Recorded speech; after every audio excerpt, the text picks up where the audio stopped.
Welcome to Revolution Revisited, your crash course in the American Revolution. As the 250th anniversary of America's independence approaches, dive into the stories of Virginia's rebels, rule breakers, and rabble-rousers who shaped a nation. This podcast is brought to you by the Virginia Museum of History and Culture and made possible by William and Karen Fralin. Welcome to Revolution Revisited. I'm your host, Maggie Creech, and today we're going back in time to uncover the true origins of the American Revolution. Believe it or not, the story began decades before the Boston Tea Party or the Continental Congress in a conflict that spanned continents and involved not just Britain and France, but also indigenous nations. Today, we're talking about the French and Indian War, a war that you've probably heard about in passing, but might not fully understand in terms of its broader historical context. The truth is, this war was the event that sparked the chain reaction that led to America's Declaration of Independence. At its core, the French and Indian War was about two major European powers, Britain and France, fighting for control of North America. But there's more to the story. It's also about the indigenous nations that were caught in the middle with their own interests, alliances, and strategies. We're going to unpack how all of this connects from the first shot fired in the wilderness to the global conflict that followed. To help us understand, we'll hear from two experts, Travis Henline, curator of Indigenous History and Culture at the Jamestown-Yorktown Foundation, and Michael Plumb, vice president of guest engagement here at the Virginia Museum of History and Culture.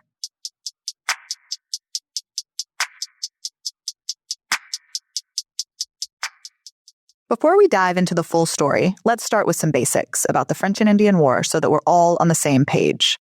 First, let's talk about the name. The French and Indian War sounds like it would be a conflict between the French and indigenous people, but it's actually the name that the British gave to the conflict because they were fighting the French and the French's indigenous allies.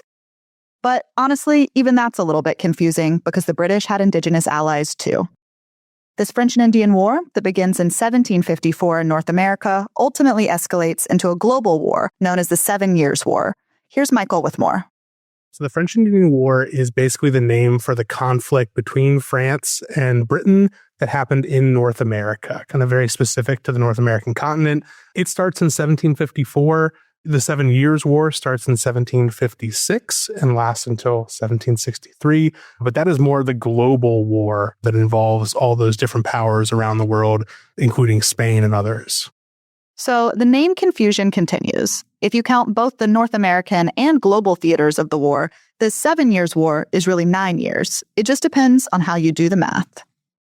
Names aside, what is important to note here is that when we talk about the French and Indian War, we're really talking about one piece of a much bigger puzzle. In Europe, France and Britain had been rivals for centuries, and when it came to North America, things got heated. Here's Travis. Conflict between the French and the British is a tale as old as time, right? So Anglo-Franco conflict goes back centuries, except this time the stakes are high. And the prize is these vast territories in North America. And so the competition really ratchets up in the 1750s, and things start to come to a head between the French interests, the British interests, and that will spill out into what will become a worldwide conflict.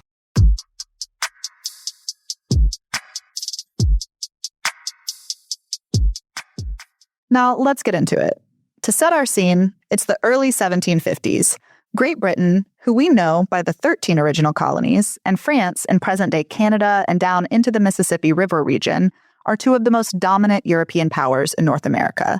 Across their colonial territories, European nations are all vying for the same things. Essentially, they're trying to get more land, more money, and more materials to support the mother country.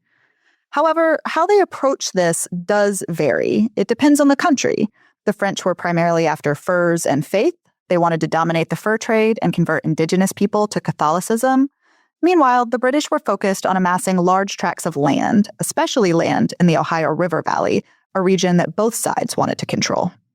So when we look at the French, we often say this alliteration, furs and faith, meaning that the fur trade economy is a huge business. I don't think people understand how big of a business and how lucrative this trade was in beaver pelts, in deer skins, and other fur-bearing animals.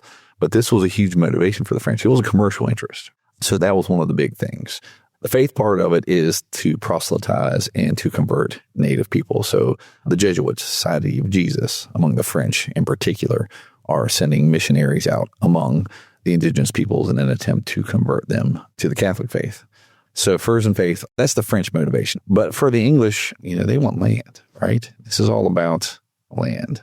And so that's the main name of the game for them, which is going to bring them into direct conflict with the French, because the French are making movements and leading up to the 1750s that Britain and her American colonies can begin to see, if they don't do anything about it, if they didn't do anything about it, would cut them off from access to Western lands and expansion, which is really what they want. You might be wondering, what was so special about the Ohio River Valley? Why was it the piece of real estate in North America? And honestly, where even is it? Loosely defined, it includes a good portion of Ohio, Indiana, Kentucky, the extreme southwestern parts of Pennsylvania, extreme northwestern parts of West Virginia, and down to the junction of the Ohio and Mississippi rivers. So it's a lot of land. And never mind the fact that this entire area was already occupied by native tribes. Neither the French or the British were concerned about pushing indigenous peoples out of the way to get what they wanted. Whoever controlled the Ohio River Valley controlled access to the Ohio River, the Mississippi River, and by extension, the entire western frontier.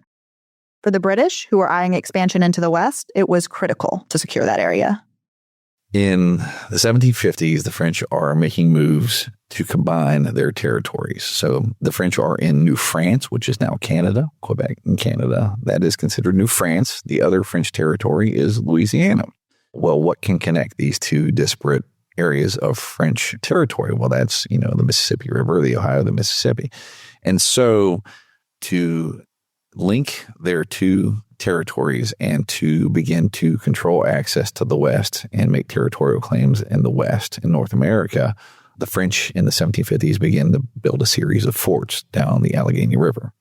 There's like Fort Venango, Fort LeBoeuf, and then eventually they end up at the forks of the Ohio, which is present-day Pittsburgh, and they build Fort Duquesne.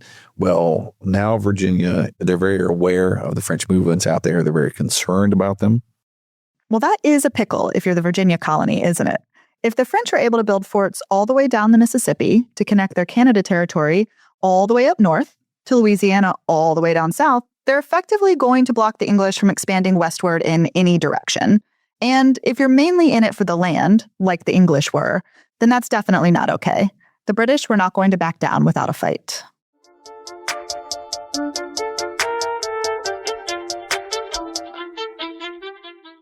So now we know what the colonies want and where their sights are set. But how does this armed conflict actually take off? Here's where it gets interesting, and here's where Virginia comes into the story.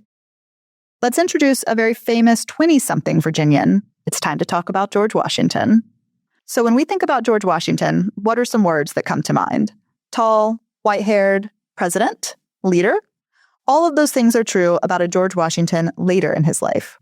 But in 1753, a young George Washington is redheaded, both in terms of his physical appearance and his temperament. He is brash, he is impulsive, he is in his early 20s, and he is looking to make a name for himself. So Washington, I find, is a fascinating individual. And I think I like this era in particular with regard to his own personal history, because it does help humanize him in a lot of ways. We think of Washington as sort of carved in stone on Mount Rushmore or this hero of the Revolution, but he is a young guy when a lot of this stuff is happening during this period. And we're talking in his 20s when some of these first conflicts are starting to happen. And he acts like it. He doesn't act like the seasoned old veteran that we see in the Revolutionary War. He acts like a young kid. He is vain. He is certainly seeking out advancement in his career. He wants more money. He is not happy when he doesn't get what he wants, but that really helps us understand him, I think, in a meaningful way. Washington comes from a family that didn't have tremendous means, but is sort of prominent in Virginia in the Tidewater area. He's born in 1732.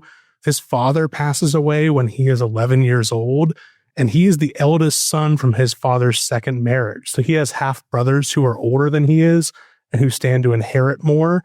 And Washington's always kind of thinking about how does he make his way in Virginia society of the 18th century. Well, that means land and that means money. And he's going to do whatever he can in many ways to acquire more land to increase his social prominence. Wanting to acquire more land to build his personal wealth is a big part of Washington's choosing to be a land surveyor. This puts him at the center of Virginia's land speculation boom. Speculation was a key strategy for Virginia elites to gain wealth, with groups like the Ohio Company, co-founded by Washington's brother Lawrence, securing massive tracts of land in the Ohio Valley for future settlement and profit.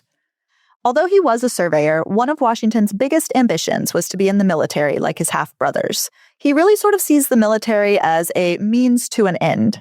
And so in 1753, when tensions are boiling in the borderlands of the Virginia colony, a young and inexperienced George Washington sees an opportunity to carve out a space for himself. So when Governor Dinwiddie decides the French are starting to encroach on Virginia's territory, and more specifically, territory that Virginia wants to expand into, Dinwiddie decides he's got to send them a message. And that means he has to send someone to the Ohio country to deliver that message. Washington sort of puts himself forward as that messenger. He does not speak French. Might be important when you're a delegation going to deliver this message to the French. But he does have experience in the wilderness with his time as a surveyor. He feels like he's the one for the job, makes the case. So what's crazy about this is that George Washington doesn't speak French, despite being sent on an expedition to interact with the French. He has no military experience. And despite this, Dinwiddie actually picks him.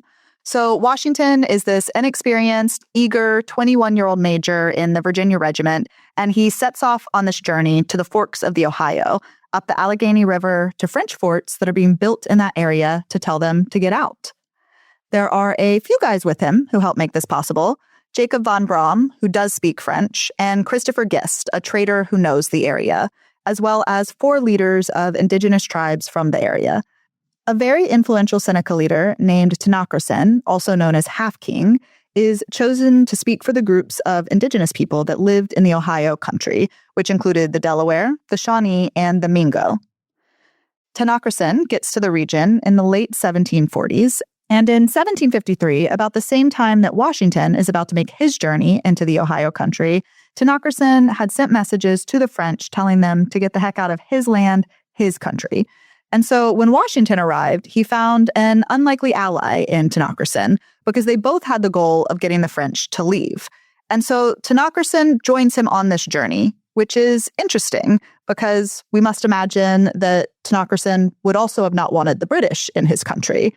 But for now, they're united against a common enemy. After weeks of rough travel through the Appalachian wilderness, they arrive, they are received peacefully by the French, and Washington is able to deliver this ultimatum in the form of a letter from Governor Dinwiddie. It essentially says, get out or there will be problems. Now, Washington has military with him, but this is meant to be a diplomatic mission. And so the French read this, they laugh, they say thanks but no thanks, we are staying, and our claims out here are indisputable. Washington can't really do much about this, and so he takes the word back to Governor Dinwiddie in Williamsburg. This also doesn't sit very well with the colonial governor, and so he sends Washington back out again. Only this time, things look a little different. Once Dinwiddie receives this French response, he decides to start mobilizing Virginia's forces to go and take that territory. So he authorizes raising the Virginia Regiment, which would be a regiment of soldiers who are paid. This is not militia. They're going to be paid and outfitted and trained and sent out to take over that territory for the crown. When that happens, there's a colonel who's appointed for the regiment, and Washington is appointed as the lieutenant colonel, so the kind of second in command. He starts raising troops and starts to make his way out to western Pennsylvania, or what's now western Pennsylvania. All right, so now things are getting real. Both sides seem ready for a fight.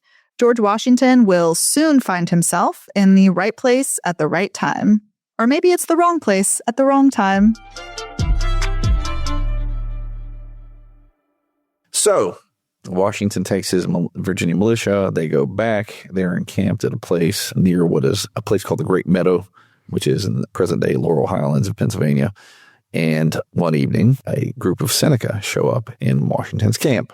They are led by a Seneca headman known as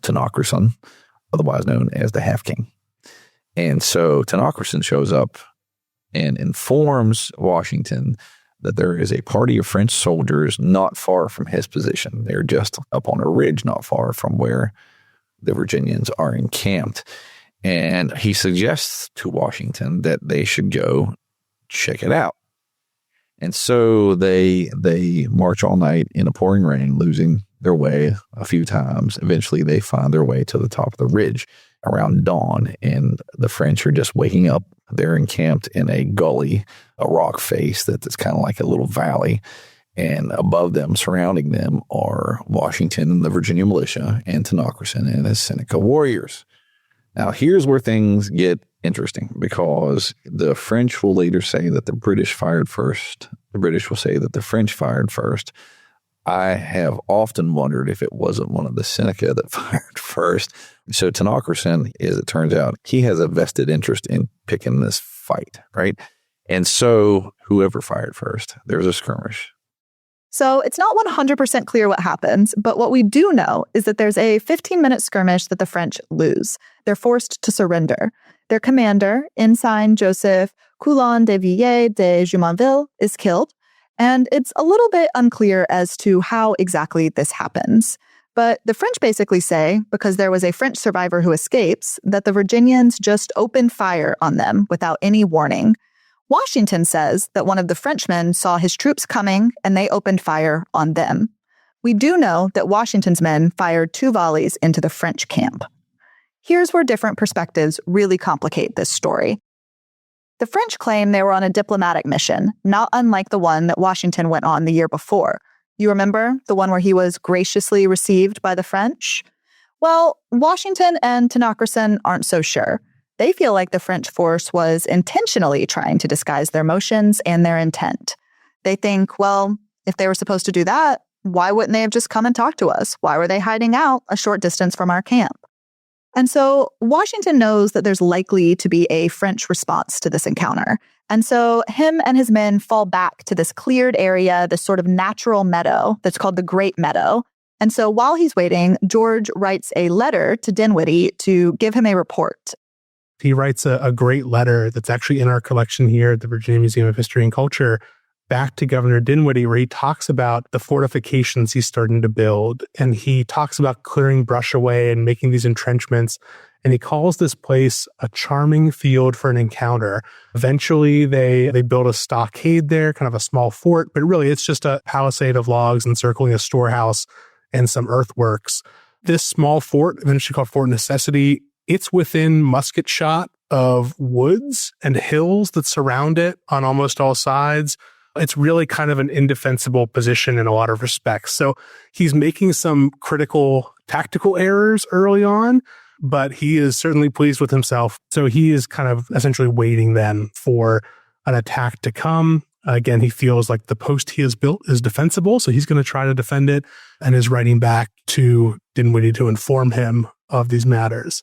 While Washington is writing back to Dinwiddie in this great letter, he is telling Dinwiddie about the attack at Jumonville, but not before. He goes on for many paragraphs talking about disparities of pay between provincial soldiers and their fellow soldiers that are in the British payroll. So he takes some time to complain and then mentions to Dinwiddie that, by the way, this conflict has started and people have died and it's probably going to get a lot worse before it gets better. So a classic movement for a young commander in that situation.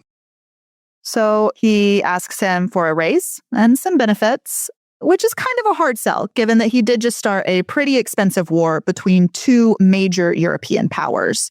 And little does Washington know, but a few days later, Colonel Joshua Fry, the actual commander of the regiment, does take an unfortunate tumble and dies. So now Washington, serendipitously, becomes the sole commander of his regiment. Talk about failing up. But let's get back to Fort Necessity. Michael picks the story up for us. We are at Fort Necessity. Washington does get attacked by that French force that comes out from Fort Duquesne. They surround him. He does try to march forces out initially to kind of combat those French troops and their indigenous allies in sort of traditional European battle, line to line. They're not going to meet him on those terms because they can safely fire from the woods around the fort while the British soldiers huddle inside.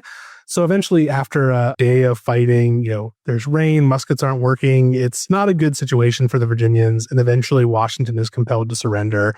He signs surrender documents that are written in French. They have a translator with him. His name is Jacob von Braun. Von Braun, he claims to know and be able to read and speak French. He doesn't speak English that well and is having a difficult time actually translating some of those things back to Washington. Essentially, Washington ends up signing a surrender document that he himself can't read. Remember, when he went to the French forts, he did not know French then. He still does not know French. So that does play a bit of a role in things that happen later on. But as part of that surrender document, Washington essentially is admitting that he assassinated the head of a diplomatic mission, an ensign Jumonville, who was commanding those troops that he fought.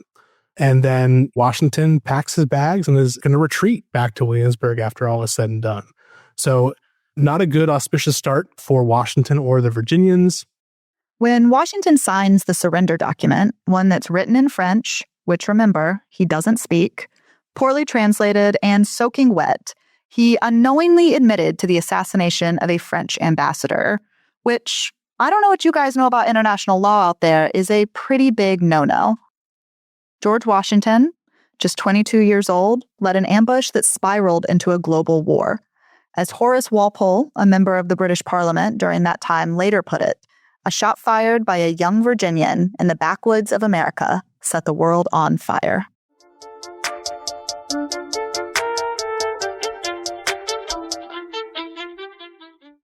Okay, so now we're in the thick of it. Before we go on, though, I do want to circle back to Indigenous people. We've already said that the British called this the French and Indian War because they were fighting the French and the Indians. Truth be told, some sided with the French, some with the British, and some tried to remain neutral. Their involvement would have a huge impact on how the war played out. We can see that already in the role of Tanaghrisson in 1754. You can argue that the entirety of the 18th century, for the most part, was a struggle for independence for Indigenous peoples. So this is one of those first instances, though, that folks are going to have to make a choice.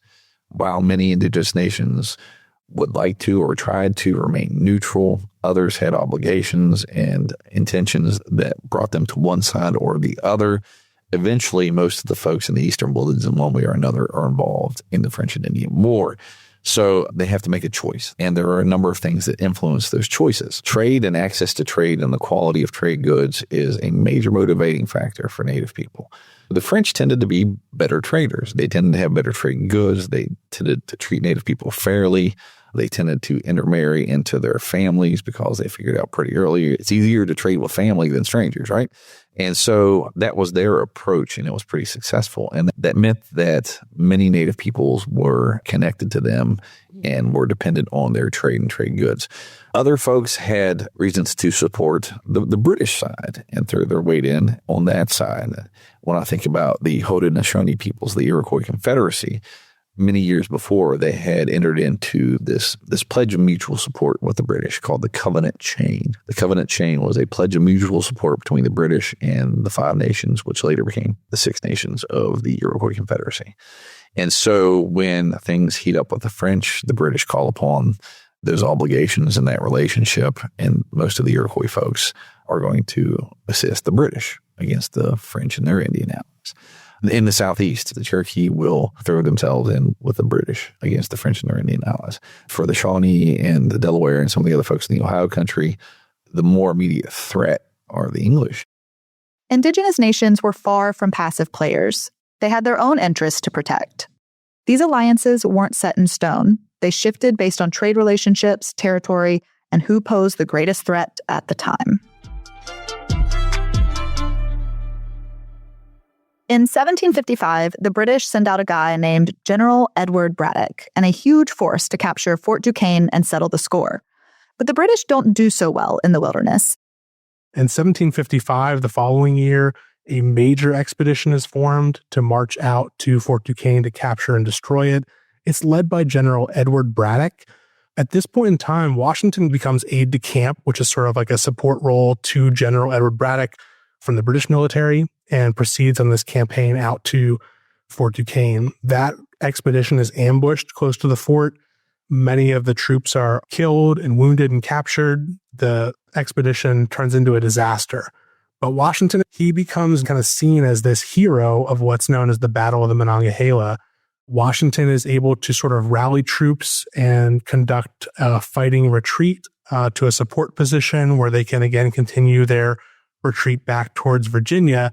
But he's able to salvage some of those troops from that situation. He talks about the Virginians. He says famously that they behaved like men and died like soldiers. So he wants to tout these Virginians and how well they fought and how well essentially he was able to maintain order. And he's seen as someone that was in the thick of the fighting, having bullet holes through his coat, horses shot out from under him, things like that.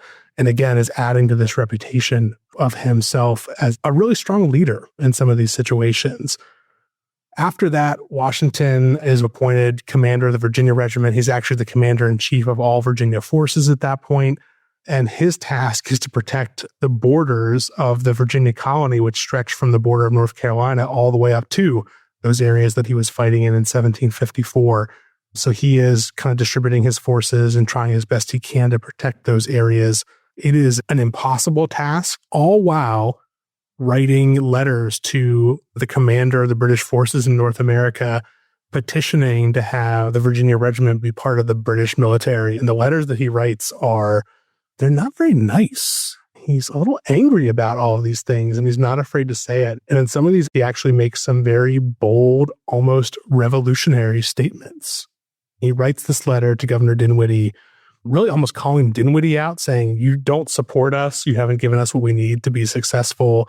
But also, the deck is kind of stacked against us as Virginians because we're not being held in equal esteem to these British soldiers. So Washington writes, we can't conceive that being Americans should deprive us of the benefits of British subjects, nor lessen our claim to preferment. And we are very certain that no body of regular troops ever before served 3 bloody campaigns without attracting royal notice. So we're Americans, that shouldn't deprive us of the rights of British subjects. It's a pretty bold statement that he's starting to make, and really is looked back on, of course, hindsight, but looking back, thinking about this is one of those areas where Washington, and some other instances where he comes up against British officers who are the same rank as him, but technically outrank him because they're British officers versus a Virginia provincial officer. He starts to kind of get this chip on his shoulder. Somehow, despite early British losses, including Braddock's disastrous campaign, the tide eventually turns in the favor of the British. The French are exhausted with this hard-fought, costly war, and ultimately, with the Treaty of Paris in 1763, the war ends in a British victory. The war comes to an official end with the Treaty of Paris in 1763, not to be confused with the Treaty of Paris that will end the American Revolution a few years later in 1783. Honestly, could they have picked any other name for it? This Treaty of Paris is signed by Great Britain, France, and Spain, and as a result, Britain gains a massive chunk of land. And you'd think this was a win, right? But honestly, one of the most interesting things about the French and Indian War is the end, because everyone is so unhappy.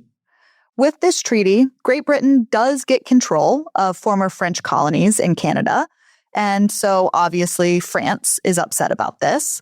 And remember, this was a global war, so Spain, who we haven't spent much time talking about, also loses out. They have to give over parts of their colony in Florida. But at least the colonists who had fought this war for expansion would be able to go westward, right? Unfortunately not. The king is quite aware that further conflict with indigenous groups in the area after the French and Indian War is really not the correct move for the colonies. The colonies are tapped out in terms of resources, and the king wants to avoid further conflict. And so, following the Treaty of Paris, there is this royal proclamation in 1763. The crown draws a proclamation line along the Appalachian Mountains to mark the western boundary of British settlement. While colonies like Virginia still claimed land beyond the line, the administration of those territories fell to British authorities, directly clashing with the ambitions of groups like the Ohio Company and land speculators like George Washington, who were eager to profit from westward expansion. Once the treaty is signed, the landscape is completely different. New France is no longer a thing. Britain gains control over all of that territory. Spain actually has to cede territory in what's now Florida in exchange to control or regain control of Cuba and other parts of the Spanish Empire. These are all concessions that are being made during these treaty negotiations. And all of a sudden, Britain is in control over the entirety of the eastern seaboard of North America. So it's a very different landscape, but things don't quite end there. So as part of these concessions, there is actually a proclamation line that is decreed by the King of England, and it says that those British colonies won't expand their territory beyond the crest of the Appalachian Mountains. Well, that's a big problem for a colony like Virginia, who has lands that they have just recently fought for, that people have died for, that people have essentially been promised land in for their military service, or for groups like the Ohio Company who have been granted lands by the king in those areas for their use and for their sale. So the king shuts down westward expansion. Well, on paper anyway. People cross the line all the time. So the Royal Proclamation Line of 1763 is issued by the Crown with the intention that it will be the definitive boundary between British American colonial settlements and indigenous peoples and their territories. The line followed the watersheds that ran along the Appalachian chain. They want to protect colonists from Indian attack, but they also want to protect indigenous peoples from further expansion by the British American colonies. So the Royal Proclamation Line effectively ends speculation in Western lands. The part that was unsuccessful was that, people would cross the line anyway. It was a quote unquote paper barrier. And even though when we talk about the coming of the American Revolution, as part of that proclamation line, the Crown left 10,000 British regular troops in the American colonies to enforce that proclamation line, keep colonists safe from indigenous attack, and also to keep colonists from going across the line. Administratively, it just didn't work out because, as General Gage at one point says, we don't have the resources. We can't keep them all from straining west, even though they're not supposed to, which is problematic because all the indigenous nations understand this arrangement. Indigenous nations had negotiated with the Crown in good faith, expecting the line to hold and protect their territories. But when settlers flooded into the borderlands, it destabilized these agreements and led to constant conflict. In Virginia's frontier especially, tensions ran high as settlers pushed further west into indigenous lands. By 1774, Virginia completely disregarded the proclamation, and during Dunmore's War, they were fighting indigenous groups and seizing land. For indigenous nations, the proclamation had offered hope for some level of protection, but its collapse reinforced the feeling that their lands and agreements were expendable. The line's failure wasn't just a colonial issue. It left a lasting impact on indigenous communities in the borderlands.